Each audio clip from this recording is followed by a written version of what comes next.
আসসালামু আলাইকুম। ব্যালিস্টিক মিসাইলের পরীক্ষা চালিয়েছে পাকিস্তান। লেবানন থেকে 5টি হকার ফাইটার জেট কিনছে কানাডা। তালেবান আতঙ্কে কাবুলে যুক্তরাষ্ট্র দূতাবাসে বিরাজ করছে ভীতিকর অবস্থা। আফগানিস্তানে হঠাৎ করেই অতিরিক্ত 3000 সেনা মোতায়েন যুক্তরাষ্ট্রের। হাইপারসনিক মিসাইল প্রযুক্তির তথ্য পাচারের অভিযোগে গ্রেফতার রাশিয়ার এক উচ্চপদস্থ বিশেষজ্ঞ। দক্ষিণ কোরিয়ার নিজস্ব তৈরি সাবমেরিন সার্ভিসে যুক্ত। বিডিভিউজ ইনফোটেনমেন্টে স্বাগত জানাচ্ছি, আমি রিক্তা ইসলাম। আজ জানাবো প্রতিরক্ষা সংক্রান্ত গুরুত্বপূর্ণ কিছু খবর।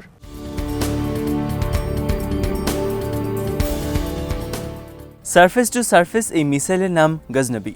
12ই আগস্ট এই পরীক্ষা চালানো হয়েছে।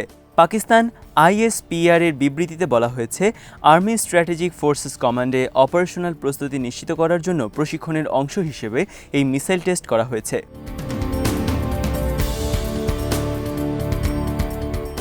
ব্যালিস্টিক মিসাইল গজনবি পারমাণবিক বোমা সহ বিভিন্ন ধরনের প্রচলিত বোমা বহনে সক্ষম। এর আওতা 290 কিলোমিটার। সীমান্ত এলাকায় ভারতের কয়েকটি ক্যান্টনমেন্ট এবং সামরিক ঘাঁটি রয়েছে এই মিসাইলের আওতায়।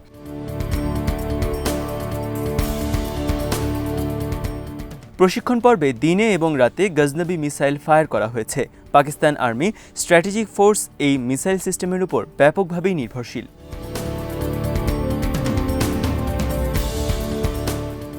আফগানিস্তানে হঠাৎ করেই 3000 সেনা মোতায়েন করতে যাচ্ছে যুক্তরাষ্ট্র। তালেবানদের ব্যাপক অগ্রযাত্রার প্রেক্ষিতে আফগানিস্তান থেকে যুক্তরাষ্ট্রের সেনা প্রত্যাহার কার্যক্রমে সহায়তার জন্য নতুন করে সেনা মোতায়েন করতে যাচ্ছে দেশটি।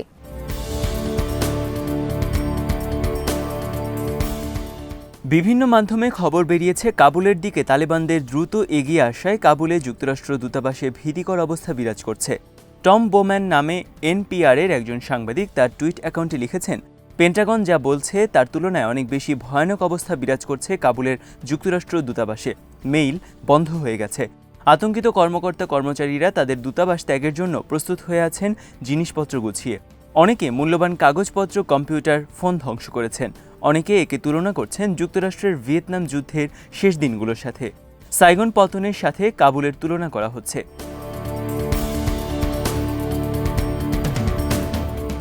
12ই আগস্ট স্টেট ডিপার্টমেন্ট থেকে যুক্তরাষ্ট্রের নাগরিকদের অবিলম্বে আফগানিস্তান ছাড়ার নির্দেশ দেওয়া হয়েছে। বর্তমানে কাবুল থেকে মাত্র 50 কিলোমিটার দূরে রয়েছে বিদ্রোহী তালেবান যোদ্ধারা। পেন্টাগন এবং স্টেট ডিপার্টমেন্ট থেকে জানানো হয়েছে, কাবুল দূতাবাস থেকে যুক্তরাষ্ট্রের বেসামরিক লোকজন সরিয়ে আনতে সহায়তা করবে অতিরিক্ত এই সেনা সদস্যরা। এছাড়া আফগানিস্তানে যুক্তরাষ্ট্রের সৈন্যদের সহায়তাকারী আফগান নাগরিকদের স্পেশাল ইমিগ্রেন্ট ভিসা প্রক্রিয়াও সহায়তা করবে তারা।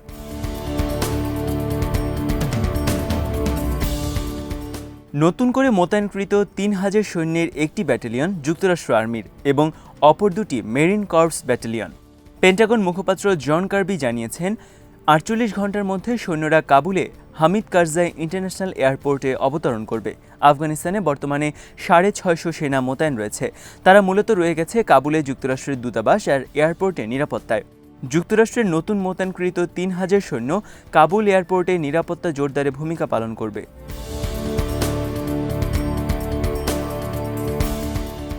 11 সেপ্টেম্বর যুক্তরাষ্ট্রের আফগানিস্তান থেকে পুরোপুরি বিদায় নেওয়ার শেষ দিন। 2রা জুলাই বাগরাম বিমান ঘাঁটি ত্যাগের মাধ্যমে আফগানিস্তান ছেড়ে চলে যায় যুক্তরাষ্ট্র। এরপর আফগানিস্তানের বিভিন্ন অঞ্চল একের পর এক তালেবানদের দখলে চলে যায়। তালেবানদের অগ্রযাত্রার কারণে যুক্তরাষ্ট্রের অবশিষ্ট জনবল নিরাপদে আফগানিস্তান ত্যাগে অতিরিক্ত 3000 সেনা পাঠানোর পদক্ষেপ নেয়। এর আগে রাতের অন্ধকারে বাতি নিভিয়ে কাউকে কিছু না বলে বাগরাম বিমান ঘাঁটি ছাড়ে যুক্তরাষ্ট্র। এর মাধ্যমে তালেবান ভীতি প্রকাশ পেয়েছে।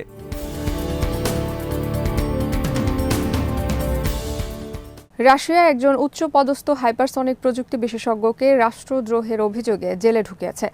12 জুলাই মস্কোর এক আদালত তাকে জেলে রাখার আদেশ দেয়। তার বিরুদ্ধে রাশিয়ার হাইপারসনিক প্রযুক্তি বিষয়ক গুরুত্বপূর্ণ তথ্য বিদেশি একটি দেশের কাছে হস্তান্তরের গুরুতর অভিযোগ আনা হয়েছে। এ ধরনের অভিযোগ রাশিয়ার রাষ্ট্রদ্রোহের শামিল এবং সে অভিযোগেই তার বিচারের আয়োজন চলছে।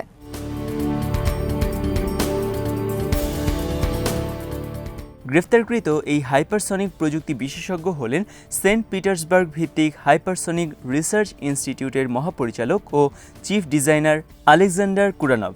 লেফোর্টোভো জেলা আদালতের রুদ্ধদ্বার কক্ষে তার বিরুদ্ধে অভিযোগে শুনানি হয়েছে। শুনানি শেষে আদালত বলেছে, বিচার শুরুর আগে তাকে 2 মাস আটক রাখা উচিত।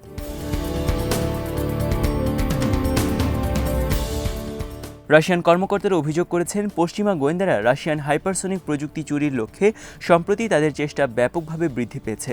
গত কয়েক বছর ধরে রাশিয়ান কয়েকজন বিজ্ঞানী ও কর্মকর্তাদের বিরুদ্ধে পশ্চিমা দেশের কাছে হাইপারসনিক মিসাইল প্রযুক্তির গুরুত্বপূর্ণ তথ্য পাচারের অভিযোগ আনা হয়েছে।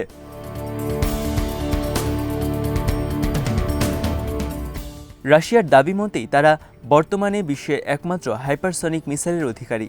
তাদের এই ব্যতিক্রমী মিসাইল যুক্তরাষ্ট্রের সাথে তাদের সামরিক ভারসাম্য প্রতিষ্ঠা করেছে স্নায়ুযুদ্ধের পর থেকে। 2019 সালে রাশিয়া হাইপারসনিক মিসাইল মোতায়েন করেছে। বর্তমানে এই মিসাইল যুক্তরাষ্ট্রের দিকে তাক করা রয়েছে।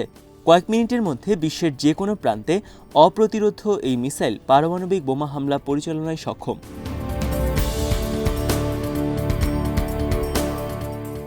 লেবাননের 5টি হকার হান্টার ফাইটার জেট কিনতে চাচ্ছে কানাডার একটি প্রতিষ্ঠান। কানাডার লর্টি এভিয়েশন নামক একটি প্রতিষ্ঠান এ নিয়ে লেবাননের সাথে আলোচনা করছে। লেবাননের জাতীয় প্রতিরক্ষা মন্ত্রণালয় থেকে এসব বিমান বিক্রির জন্য নিলাম ডাকা হয়েছে। 12 আগস্ট নিলাম অনুষ্ঠিত হয়েছে। 5টি বিমান ছাড়াও লেবানন 3টি সিকোরস্কি হেলিকপ্টার বিক্রির নিলাম ডেকেছে, তবে কোনো ক্রেতা পায়নি।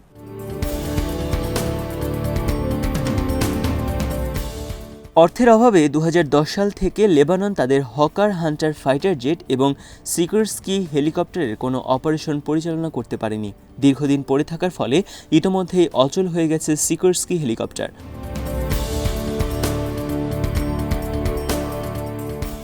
লেবাননের প্রতিরক্ষা মন্ত্রণালয় লেবানিজ আর্মিকে অনুমতি দিয়েছে 5টি হকার হান্টার জেট এবং স্পেয়ার পার্টস বিক্রির জন্য কানাডার সাথে সমঝোতা করার জন্য। বিমানগুলোর দাম হতে পারে $1 মিলিয়ন।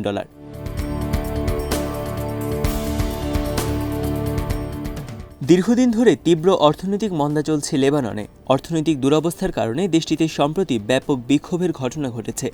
হকার হান্টার একটি ফাইটার জেট। এটি গ্রাউন্ড অ্যাটাক বোমারু বিমান। ব্রিটিশ হকার এয়ারক্রাফট এর উদ্ভাবক। 1954 সালে এই বিমান প্রথম সার্ভিসে যুক্ত হয়।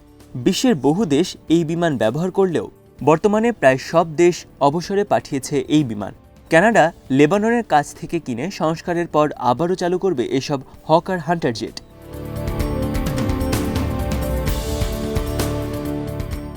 দক্ষিণ কোরিয়ার নিজস্ব তৈরি প্রথম অ্যাটাক সাবমেরিন সার্ভিসে যুক্ত হয়েছে 13 আগস্ট। KSS-3 ক্লাসের এটি প্রথম সাবমেরিন। এটি একটি ডিজেল ইলেকট্রিক চালিত সাবমেরিন। এর রয়েছে ব্যালিস্টিক মিসাইল ছোড়ার ক্ষমতা।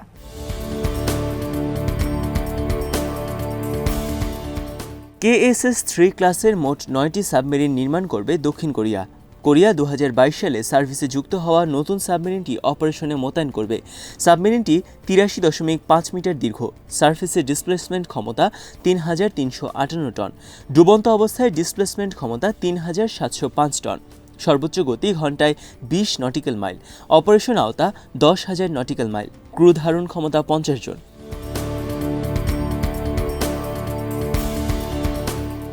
এদিকে ব্রিটেনের পারমাণবিক শক্তিচালিত একটি অ্যাটাক সাবমেরিন পৌঁছেছে দক্ষিণ কোরিয়ার বুসানে।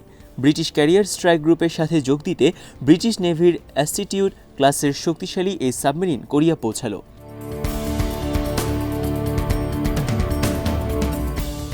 British Royal Navy fleet commander vice admiral Jerry Kidd 12 August এই ঘোষণা দেন। তিনি জানান, এই সাবমেরিনের রয়েছে বিশেষ বিধ্বংসী fire. Vice admiral Jerry Kidd জানান, ক্যারিয়ার গ্রুপের নেতৃত্বদানকারী জাহাজ বিমানবাহী রণতরী কুইন এলিজাবেথ বর্তমানে গুয়াম দ্বীপে রয়েছে। প্রশিক্ষণের অংশ হিসেবে দক্ষিণ কোরিয়ার কয়েকটি রণতরী যোগ দেবে ব্রিটিশ ক্যারিয়ার স্ট্রাইক গ্রুপের সাথে।